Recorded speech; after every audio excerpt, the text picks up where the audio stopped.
उसके बाद कुलदीप यादव की अगर मैं बात करूं तो वो एक गेम चेंजर हैं. When we talking about Rohit Sharma, why is like that? He plays only T20 cricket, either he plays only 50 overs game or he plays Test cricket. So that's how, you know, if you playing regular the all of the format, you become a legend player.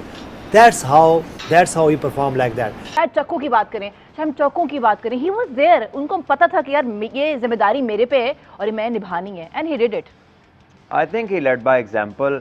वो जो कहते हैं ना कि giving them a test of their own medicine, वो करते हैं counter attack and they attack your best people. वो जब आप तगड़े बंदे पर अटैक करते हैं ना तो बाकी सारे वैसे ही बैठ जाते हैं. तो रोहित शर्मा ने exactly give them back what they do.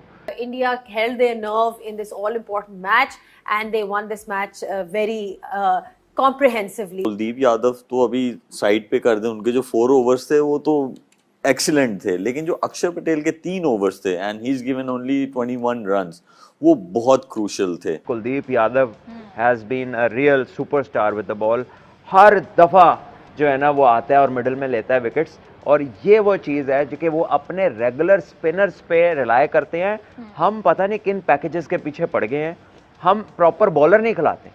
Kuldeep Yadav साथ बैटिंग नहीं कर सकते, लेकिन उन्हें पता है ये 2-3 आउट करेंगे. भारत ने एक दफा फिर सबको याद करा दिया कि वो कितनी बड़ी टीम बन चुके हैं, क्योंकि ये powerful performance, power house performance, batting, bowling, कप्तानी के पॉइंट ऑफ व्यू से, फील्डिंग के पॉइंट ऑफ व्यू से, तीनों शोबों में उससे अच्छा खेला इंडिया ने. That's why they won the match. और मेरे ख्याल में उस मैच के जो लोन वॉरियर थे वो रोहित शर्मा थे कि जिन्होंने अकेले अपनी टीम को फतह से हमकिनार करा. हमें सबको पता है कि जब रोहित अच्छा खेलते हैं तो फिर कोई सामने नहीं खड़ा होता. सारी टीम की परफॉर्मेंस अपनी जगह पे. मैं समझता हूँ कि जो रोहित ने आज करके दिखाया, उन्होंने, आप वो बैलेंस की बात नहीं कर रहे, उन्होंने बदला लिया. ये बदला, ये जो ये रिवेंज नॉक, ये जो इनिंग्स थी, ये बदला.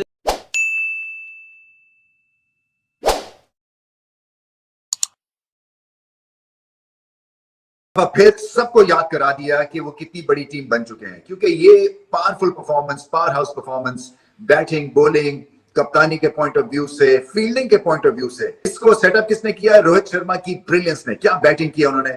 मुद्दों तो याद रहेगी ये बैटिंग, क्योंकि आप ये ऐसी एक इनिंग्स को बार बार देखना चाहेंगे, क्योंकि इसमें सब कुछ था. इसमें एलिगेंस थी, इसमें ब्रूट फोर्स थी, इसमें टेक्निक थी, इसमें गुस्सा था, इसमें अहलियत थी. इसी वजह से फिर भारत ये मुकाबला भी आखिर में जीत गया. So I think Kuldeep Yadav has been a real superstar with the ball. हर दफा जो है ना वो आता है और मिडिल में लेता है विकेट्स, और ये वो चीज़ है जो कि वो अपने रेगुलर स्पिनर्स पे रिलाय करते हैं. हम पता नहीं किन पैकेजेस के पीछे पड़ गए हैं. हम प्रॉपर बॉलर नहीं खिलाते. कुलदीप यादव साथ बैटिंग नहीं कर सकते, लेकिन उन्हें पता है ये 2-3 आउट करेंगे. और मेरा ख्याल है कि शादाब और कुलदीप का जो डेब्यू है वो तकरीबन सेम है, और हो सकता है कि मेरी राय गलत हो, लेकिन जिस वक्त कुलदीप आए थे, he was not that talented जितने टैलेंटेड वो अब हैं. तो उन्होंने लेग स्पिनर को ग्रूम किया, उसको बनाया और उसको उसका रोल बताया. हमने शादाब खान को खिलाया, और हमने शादाब खान को पहले बॉलर खिलाया, फिर हमने उसको बैटर खिलाया, फिर हमने उसको फील्डर भी खिला के देखा, लेकिन उस बेचारे से नहीं खेला गया. अब तो माशाल्लाह हमारे शाहीन अफरीदी कोशिश कर रहे हैं कि मैं बैटिंग की तरफ ही आऊं. बॉलिंग मुश्किल काम है मेरा. 2019 के वर्ल्ड कप के बाद ये ड्रॉप हुए थे, तब इनका क्या स्टांस था और अब क्या स्टांस है, वो जमीन आसमान का फर्क था. जो उनका स्टांस है वो बिल्कुल क्लोज टू विकेट बॉलिंग करते हैं, और जो 2019 में स्टांस था वो विकेट से ज़्यादा गैप दे के वो बॉलिंग करते थे. तो मेरा ख्याल है ये उन्होंने खुद भी, उनके अंदर विल होगी कि मैं बैटिंग ना ही करूं तो अच्छा था, कि जो मेरी प्रॉपर एक जॉब है मैं उस पर उसको ज़रा जस्टिफाई कर सकूं. लेकिन यहाँ पर जब हमारे इंटरव्यू आते हैं हमारे प्लेयर्स के, तो वो कहते हैं मुझे बॉलर ना कहें, मुझे ऑलराउंडर कहें. He trained himself like that. Yeah. He trained himself like that. He is the only batter in nowadays after AB de Villiers. He just play, you know, he just stay stable. His bat is there and his head is still, and then he, you know, play accordingly the ball. The ball pitch is the outside of the off stump. He goes for that shots. In extra cover or point, if there is little bit short ball, he goes that ram shot. Mr. 360. Yeah, he's like he's not 360. For me, he's 460.